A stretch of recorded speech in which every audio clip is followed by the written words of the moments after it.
Mohamed El-Erian, a pleasure to have you with us. Thank you, Larry. Been a fan for the longest time. And the other way around. And you inspired me when I wrote A Colossal Failure of Common Sense, because I think your book was the first one out on the financial crisis.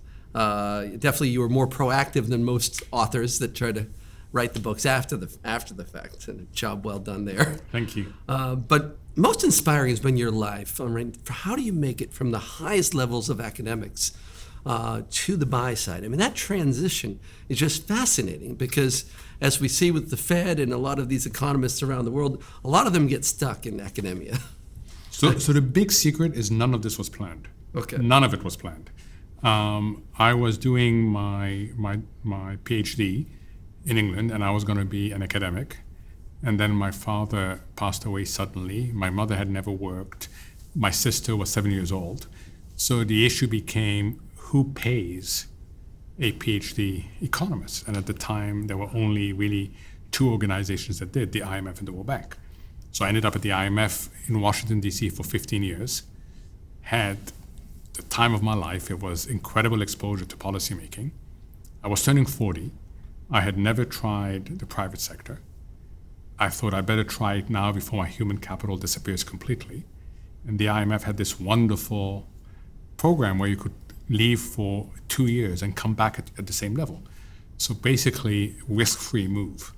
So, but wasn't there still some comfort, a comfort zone there, or is it really? There was, but there was also a sort of drive. You better get to know how the private sector works. So I went to Solomon. Now, if you want a shock, go from a bureaucracy in Washington. Wow. To Solomon at that time. And what was your big break to get into Solomon? So I literally went to the emerging market research team. Okay. And they offered me a job to head that. 9 months into that, I get a phone call from a headhunter saying there's this very large investment management firm in the West Coast. They've identified 20 people for the EM team. They're looking for one. Would you like to go? And I thought, great, they're going to fly me to California. I've never been to California. And I went and I met the smartest people that I had ever come across. And I had a series of interviews.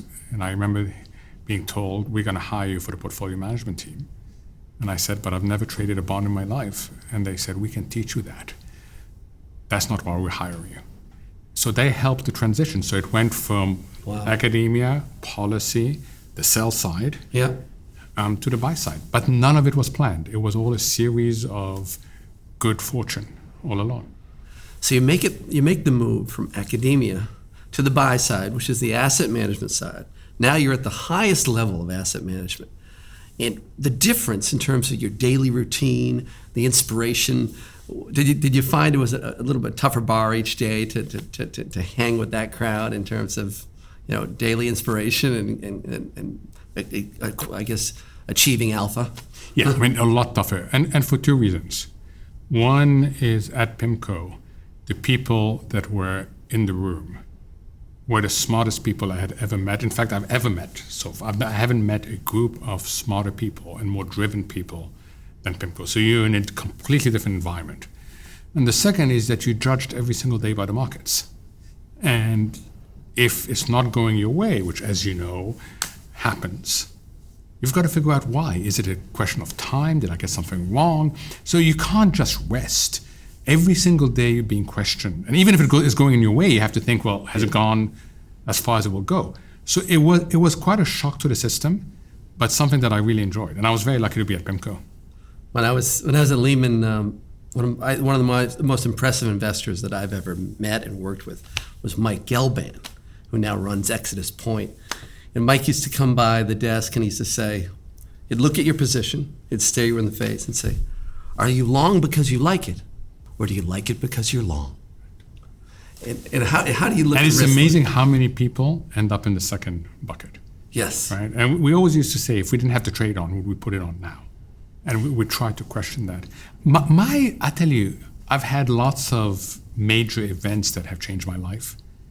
One was my first day at Solomon. So I come with a research-driven, policy-driven approach. And my boss is a 24-year-old trader. And I wrote about this in the book.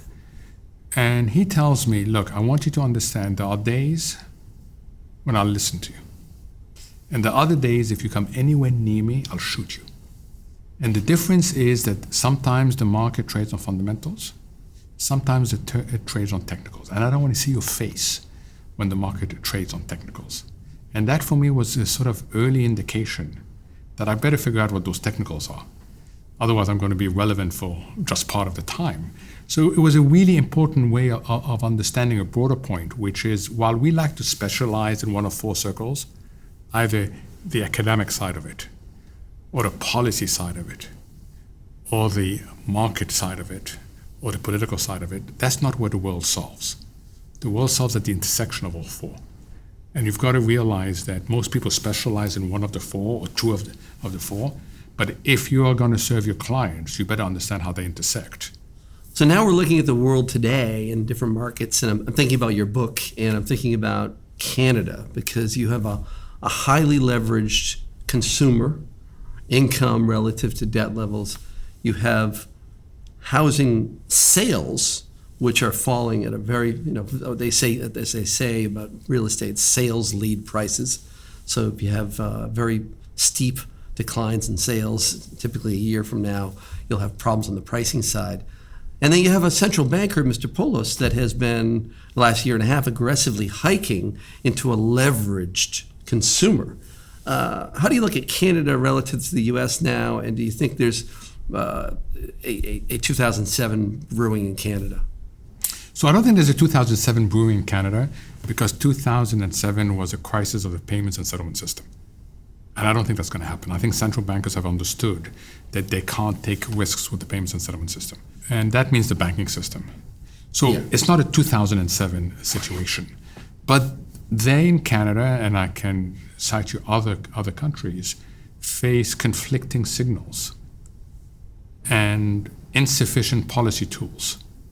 And they're trying to strike the balance not only between competing domestic issues, but also competing domestic issues and competing global issues.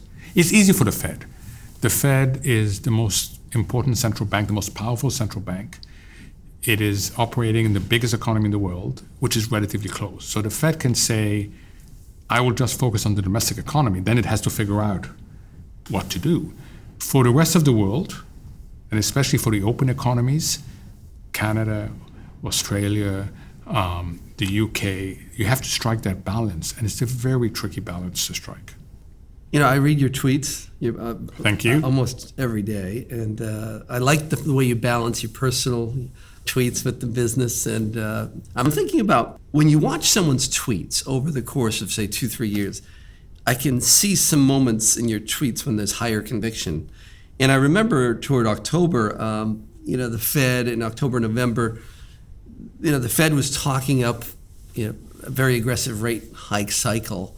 And I think through October, November, December, I saw you as being a little more and more skeptical of the policy path. And I'm just thinking the way the Fed has turned relative to, to say to the world in October, November that we're going to stay in our lanes, that the global economy isn't such a meaningful factor, and then to make such a drastic turn.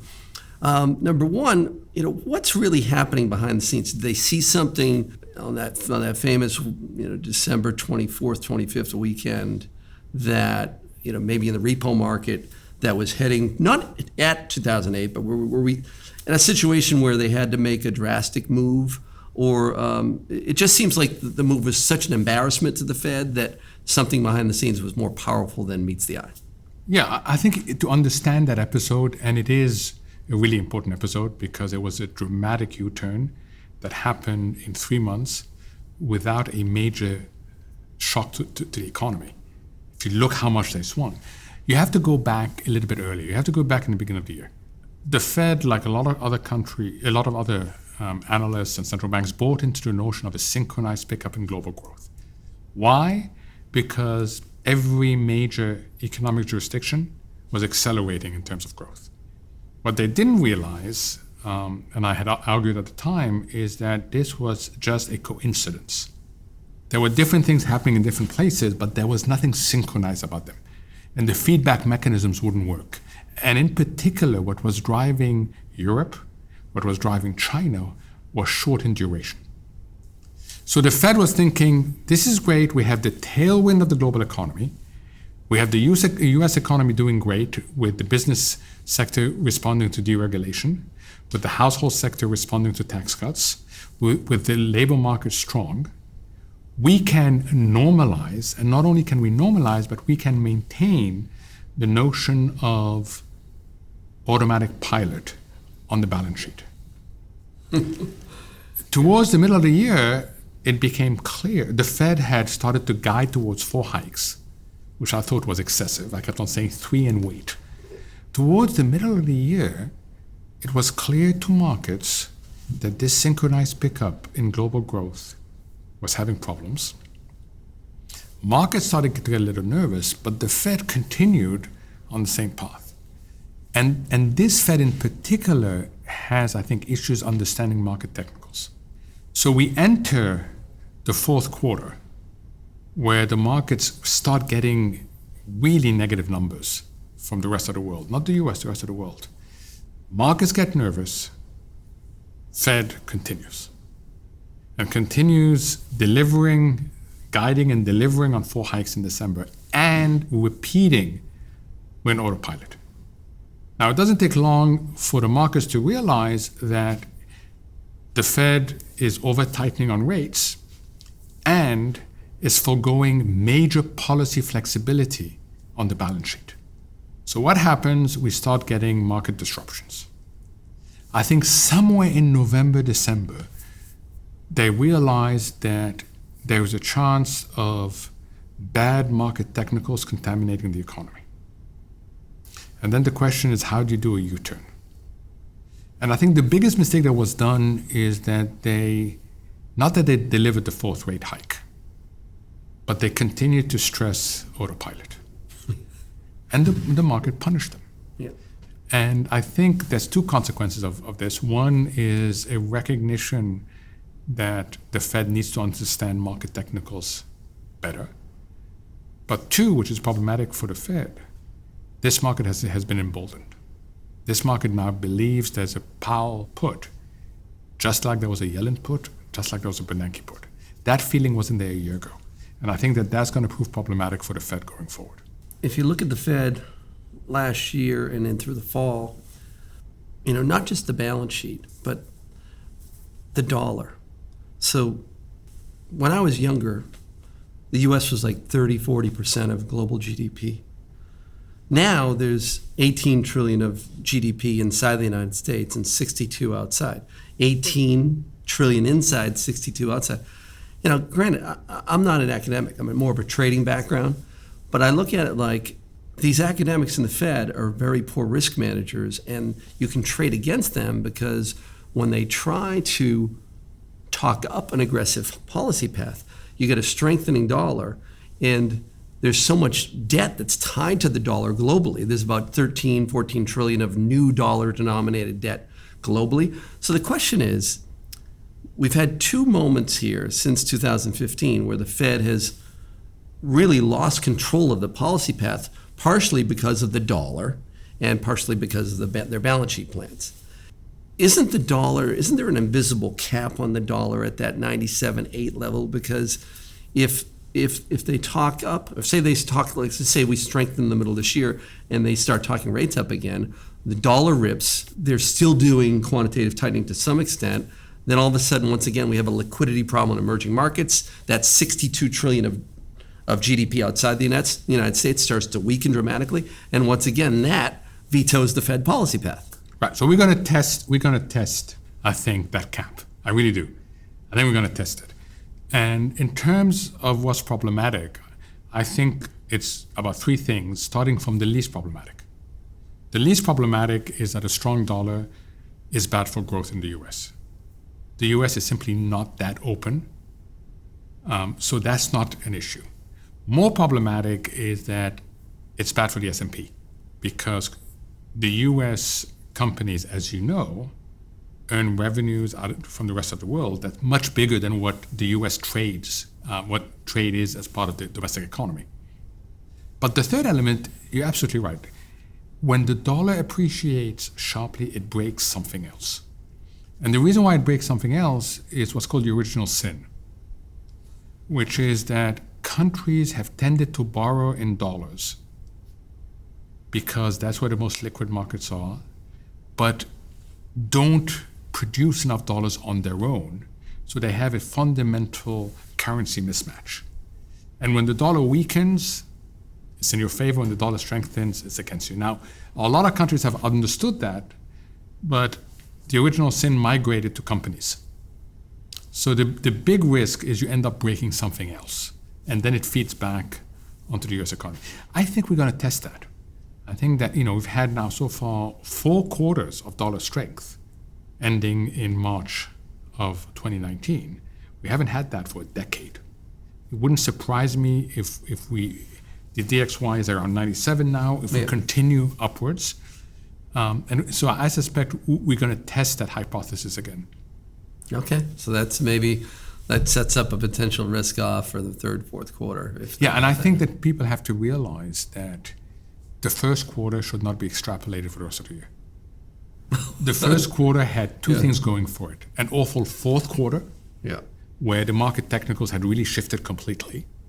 And secondly, what we talked about earlier, which is the dramatic turnaround, U-turn in the Fed. So you and I have done our CNBC hits, our Bloomberg hits, and the problem with that kind of media is, and I love both networks, but you can't really get into answering important questions in a long format. I want to give you a chance right now to answer a question that so many academics have really failed at, and that's describing, what happened in that third quarter, and as we look forward to, is, a lot of people, including traders that I talk to, our clients, our bear traps clients around the world, are looking at the liquidity situation with the Fed balance sheet, and they're literally trading desks around the world now are looking at the schedule of liquidity. So tax revenues coming in, debt issuance from Treasury is an extra 150, 200 billion this year. So you've got tax revenues, you've got more debt issuance, and then you have the Fed still in QT, quantitative tightening, until at least September. Help the Real Vision viewer really understand, because in October the Fed was in 50 billion a month of QT. Draghi and the ECB had gone from 30, 40 billion a month of quantitative easing down to like 10, 15. So for the first time, we were in a net liquidity draw. Now, this has been written about in all kinds of research, but are you a buyer into this global liquidity dynamic that had helped trigger that problem in the third, fourth quarter? And could we be looking at that again this year? So I do think we are in the midst of a change in the liquidity regime. Okay. 2008 to 2010 was about the Fed normalizing the financial system. 2010 onwards, and you can go back to the August speech by Ben Bernanke at Jackson Hole, it was about using the asset channel to pursue macroeconomic objectives. No longer about normalizing the financial system had been normalized. It was about buying time for the economy until the Fed could hand off to a much more comprehensive set of policies. No one, I think, imagined at the Fed that they would be in that regime all the way into 2016, 2017. But they were. Now, what happens in that regime? One is that the central bank becomes the major provider of liquidity in markets. Why? To encourage us to take more risk, to push asset prices up. Why do I want to push asset prices up? Because you trigger the wealth effect, or you hope to. You look at your statements, you feel richer, you want to spend more, and you hope to trigger animal spirits among corporations so they invest more. It didn't work that well. But the whole system got used to this liquidity. So people migrated to less liquid asset classes. And when people migrated to less liquid asset classes, the industry said, that's great, let's provide them with instruments. So you saw passive spread all over the place. Very efficient way to get exposure. Passive spread? Passive products spread all over the place. You saw people start offering ETFs that intrinsically promise you instantaneous liquidity at reasonable bid-offer spread. That's what an ETF signals to you. They started getting offered on illiquid asset classes. You saw a triple short vol ETF emerge, right? And the whole system got used to this liquidity sloshing around. Plus, corporate's balance sheet had their own liquidity, so they added to that. So you had all this liquidity sloshing around, and the system adjusted. But there were two things in the background that were critical. One is that this liquidity from central banks wouldn't last forever, because Ben Bernanke's famous phrase, it's about benefits, costs, and risks. And after a while, the cost and risk exceeds the benefits. And then people didn't realize that regulation had changed the structure of the system. That in the old days, the intermediaries were very big and the end users were small. But through regulation and because of 2008, the intermediaries got shrunk both directly and by more precautionary management of the balance sheet, while the end users got very big. So you have a structural liquidity issue. And I think what we're going through now is that once in a while, we get these bouts of illiquidity that spread like this, Larry. Right? And it's because structurally, we no longer can rely on this continuous injection, and we have a system that actually needs to manage with the reality of less liquidity. So I worry about that, and that is why I think when push comes to shove, the central banks blinked, is because they realized that the risk had morphed from the banking system, from individual banks, to something else, and that non-banks actually had a lot of liquidity risk on. Right? Exactly. And they don't want the non-banks to disrupt the real economy. Which is, think about long-term capital 97.8. That's a problem in that kind of regime, right? Correct. Where you have a buy-side hedge fund account with a liquidity problem, whereas the Lehman situation was, a bank having that kind of problem. Think of it, in January, February of 17, you almost demolished the vol space. Yes. What actually happened? Very little happened. And you remember the high yield episode. And I think these are just warnings that you have to take liquidity risk more seriously. So this year, when I look at capital markets in 2019, 2020, and when I say capital markets to the viewer watching us, I'm talking about the ability of companies to issue bonds, issue stock, and have enough buyers. And then I think about Mr. Greenspan and his discussions and warnings around the crowding out effect. And growing up in the 70s and 80s, my dad warned me about the crowding out effect. And the crowding out effect is, okay, let's look at this year. We have $700 billion of investment grade leveraged loans and junk bonds. Maybe it's almost 800, 700 to 800 billion of bonds that have to be, they're maturing. And in many cases, those companies have to sell more paper to redeem that paper. And then you have the U.S. Treasury issuing an extra, because of the $1 trillion deficit, an extra 100 to really more like 150 to 200 billion of Treasury issuance all this year. And then we look at buybacks. The buyback behemoth beast, that serpent that is buybacks, is still on a record pace. But in order to achieve that buyback pace that's been holding up the market, you'd need a very, very happy, open capital markets. And I look at the current equity market today, where the S&P is, and I'm thinking, okay, you really need wide open capital markets for companies like the Teslas of the world, and there's so many other companies, just to be alive and be able to function. What is Greenspan getting at with that crowding out effect? And I think some people are complacent around this because they look at MMT and the monetary policy around the world, and maybe somehow we've moved into a new regime where the crowding out effect doesn't exist. Yeah, so there's lots there. If you look at the sources and the users of capital, both have gone up over time. And now you're absolutely right that you may end up with a mismatch between the sources of capital and the users. So the sources are, you cited, it was money coming in from central banks, it was money coming in from balance sheets. There's a limit, by the way, to how high profits can go as a share of GDP. But the users are still expecting a lot. So you start having a mismatch on that. And then the question is, how do you equalize it? People worry that if you simply ration the users, then you create a self-fulfilling economic contraction. And give us an example of what would rationing the users mean. So you think of all the companies that need to refinance their maturing debt. Sure. You suddenly tell them, I'm sorry, we've closed the shop.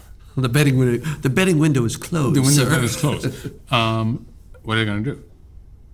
Default rates will go up. The minute default rates go up, investors become more cautious. So they start rationing other companies. The next thing you know, the bad contaminates the good. We've seen it over and over again. There is this concern. Now, people come with solutions. Right? There is, of course, the Austrian solution, which is a recession is cleansing, quote unquote. So let's just clean up the whole system. Yes, it's going to be painful in the short term. The opposite of that is that you can inject as much liquidity as you want to, the NMT theory, because we neither see inflation nor we see high interest rates. And if you're worried about crowding out, you'll get one of the two. So clearly there's no crowding out going on. So let's just put a lot of liquidity in there. I think both those views are problematic, to tell you the truth. I think the answer is somewhere in the middle. But it's difficult to get to an answer without also saying it's going to be really bumpy. Even if we solve it, it's going to be bumpy. But if you think we have issues, go to other parts of the world who don't naturally attract capital. We are very lucky because A, our economy is doing a lot better than other advanced countries, so we attract capital on that. B, we're structurally wired to get money when things go wrong because we offer the reserve currency and we offer the deepest, most predictable capital markets. That problem is going to be particularly, we saw how acute it can be in the emerging markets during the crises, but keep an eye on Europe. Europe, for me, is the most vulnerable segment of the global economy this year and next. They are approaching what I call stall speed. Okay, so look at Europe. Mr. Draghi's leaving in October. This is Mario Draghi, Mr. Everything It Takes Draghi. And we have Ms. Merkel is potentially on the way out. So the glue of Europe, that Angela Merkel, that foundation that's held everything together, is potentially leaving, whereas the Salvinis of the world in Italy are strengthening. We have forces that, political forces in Europe that are much more evenly distributed than centralized strength of political force. If you think about the next head of the ECB, might we have an ECB head that maybe is more supportive of populism in the South and supportive of deficits? Or might we have a more Austrian-looking Schäuble type? Schäuble would never be in that role, but he's the former finance minister. But that thinking of austerity, isn't that the key to this? Like, where, if you look at the next head of the ECB and that ECB balance sheet, what are your thoughts on which way it might go? So we don't know which way it's going to go, yeah, because this is a political process, and ultimately it's going to be a political decision. We don't know. But go back to the Patriots, okay? Okay. What makes the Patriots such a powerful team? And then compare it to Europe. They have a number of very strong players that you can rely on. Their teamwork is great, and they're very well coached. So let's look at Europe. The 5 major players in Europe are all having problems. UK with Brexit, France with the yellow vest protest against Macron, Germany going through a major, as you mentioned, leadership transition, Spain going to an election where it's not clear whether you're going to get clarity, and Italy, a new government that's trying to find its way around. So the first thing I would say about this Patriots in Europe team is that their major players are problematic. But you say, don't worry, I have teamwork. What teamwork? Europe is not functioning. Brexit has sucked all the oxygen. There's no progress on banking union. There's no progress on fiscal integration. You say, that's okay. The coaches are there. I have Belichick's there. Well, you pointed out, Draghi's leaving. Merkel's leaving. Which coach is there? We don't even know what the coaching staff is going to look like at the end of this year. We know markets hate uncertainty. So if you look at now, the ECB has been very lucky because with the Fed U-turn, they've stayed off the radar screen. Yeah. Yeah. Right? But if you look at the challenges facing the ECB, they're times 10 what the Fed faces. And that's before we look at the transition. Their economy is slowing rapidly. You got dreadful PMI numbers out of Germany. Dreadful.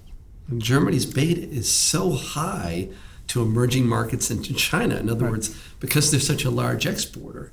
So it's fascinating that you can have a man like Mr. Draghi and the ECB do so much balance sheet, but at the end of the day, this trade war with China, strong dollar, weakened EM, weakened China, and that just really... So for me, it's not a surprise because what do balance sheet operations are like painkillers. Yeah. So Europe is structurally impaired. Yeah. You have real issues in terms of competition, productivity, etc. They need surgery. They need the sort of surgery that Germany went through, call it 15 years ago. Reform of the labor markets, etc. You go to the surgeons, and the surgeons can't agree. So you go to your doctor. His doctor says, fine, I'll give you some painkillers because I'm just going to help you through a short-term period until the surgeons are ready to deal with your structural impairment. And you know what? They can do it. They need the political will to do it. You come back and you say it hasn't happened. I say, okay, so I gave you negative interest rates. Let me now give you more balance sheet. So I'm going to double your dose. And we go through this repeated game a few times. Now, a couple of things happen. One is the medicine becomes less effective. Two is you start worrying about the side effects. What's negative interest rate doing to my banking system?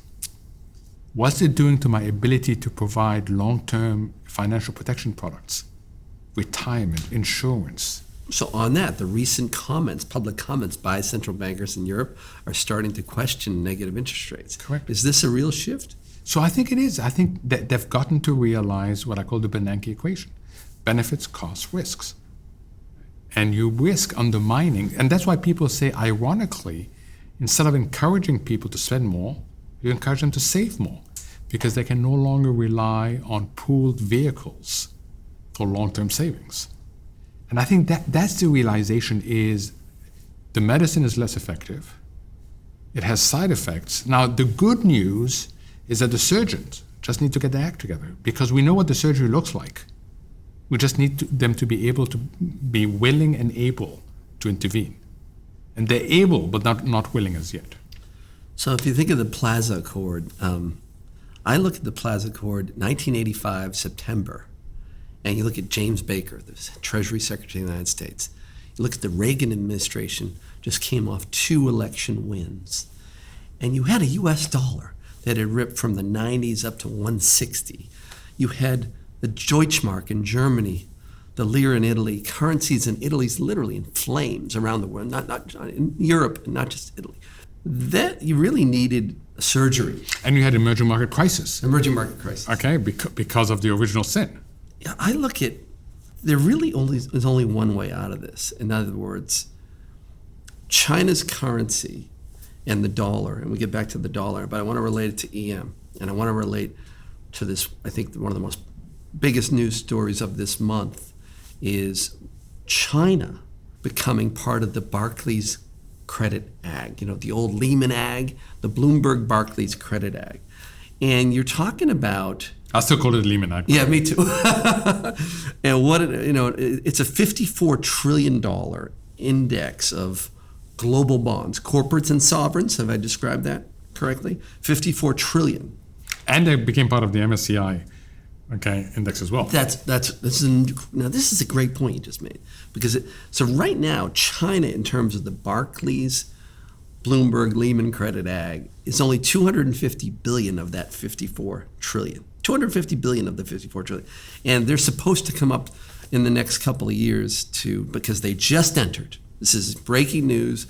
They're coming in, which means that global bond investors on a larger scale can buy China debt. And they're supposed to come up to 6%. So that would be close to 2 trillion of debt, of Chinese corporate and sovereign debt that will be potentially bought by investors around the world. That's a yuan positive for the next 18 months because that's supposedly in theory, that's when they're going to try to do this. Now, I don't know how they could do it in 18 months. Maybe it's 24 months and 36 months. At the same time, to your point on MSCI, so in terms of the yuan, the Chinese yuan, you've got a $12, $13 trillion economy, but they're only 1-2% of SWIFT payments. What I hear behind the scenes when I take clients around the hill in Washington with our Bear Traps clients or our ACG Analytics clients is that there's a currency component to this China trade deal where Treasury is more supportive of China becoming a global currency. And in return for that, there's trade that they'll do. Do you believe in this trade, this currency component of this trade deal? Number one, and number two, talk to me about the implications for a yuan in terms of that amount of debt coming into the global system, global credit markets from China. So first, we should never underestimate the index effects. Sure. I'll give an example. 2000, 2001, I was head of the emerging market portfolio. And we, like the vast majority of EM investors, were very negative about Argentina. Very negative. It's a group on Argentina. Yeah, everybody was. Okay? Okay. It was the most well-telegraphed default in history. Okay, even better than Russia. Right? And I would sit on panels, investor panels, and they would ask us the question, how do we feel about Argentina? Negative, negative, negative. How are you positioned about Argentina? Underweight, underweight, underweight, underweight. Then they would say, how underweight? And people say massively underweight. Now, Argentina was 22% of the index. So what does massively underweight mean? It was with 4 percentage points, 5 percentage points, 6 percentage points. Even at 6 percentage points, you've got 16% of your portfolio in Argentina. Wow. They came to us and would say, we don't have any. We don't have any. But what an index does is it makes you think in relative terms. So yes, the impact in terms of flows to China, you should expect them to be significant. So I'm with you there. Will they be helpful with the currency? Then you start entering currency management policy. And what is the PBOC going to do? Because it can take it either into higher reserves or a stronger currency. But I think there's a more fundamental issue when it comes to relations. And you see that as well.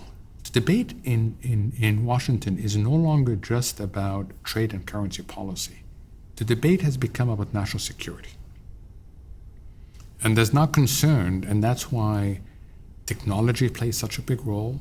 That's why intellectual property rights play that's why the One Belt, One Road is starting to play because people were worried that you're weaponizing development. What do you mean they ended up with ports all over the world, in Sri Lanka, in Djibouti?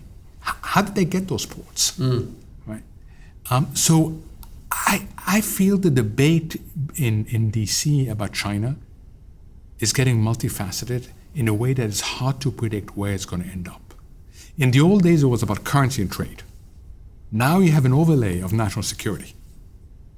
And that may solve differently from what happened beforehand. So in closing, a perfect segue is, don't we need to get out of this situation with Europe right now and China? We need a trade deal. But we need a stronger yuan. The way the yuan, if you get a stronger yuan, China's trading partners in emerging markets in Europe will be on better footing. What's the Plaza Accord of this generation? Like, what is the way out of this? Number one. Number two, do you think they're actually thinking about it? Or is just the 2020 election driving everything? So the way out is for China, for Europe, to implement genuine pro-growth policies. You said earlier, it seems that the stimulus measures in China are less effective. Yes, they're less effective. And it's the use of the old measures. You relax your reserve requirement. You direct state-owned enterprises to lend. What they need to do is take a bigger leap forward in terms of a market economy. Europe also needs to do a lot on the pro-growth. If you do that, then the US can maintain its higher growth. China and Europe start converging to the way up with the US, and they drag along the rest of the world. That solves a lot of issues. And for populism, isn't that the ultimate solution? If the countries in the north, your Germanys, your Austrias, your Sweden, Switzerland, if they were to increase fiscal spending meaningfully, that makes Mr. Salvini's job in Italy and the populists and the Steve Bannons of Italy, doesn't that make their job very hard? But is there the political will to pull that off? So the political will is a question. It's four elements that need to be done. One is structural reforms that enhance productivity. Two is where there is fiscal space, and there's quite a bit of fiscal space, Germany being the example, use that fiscal space. Three is strengthen the regional and global architecture.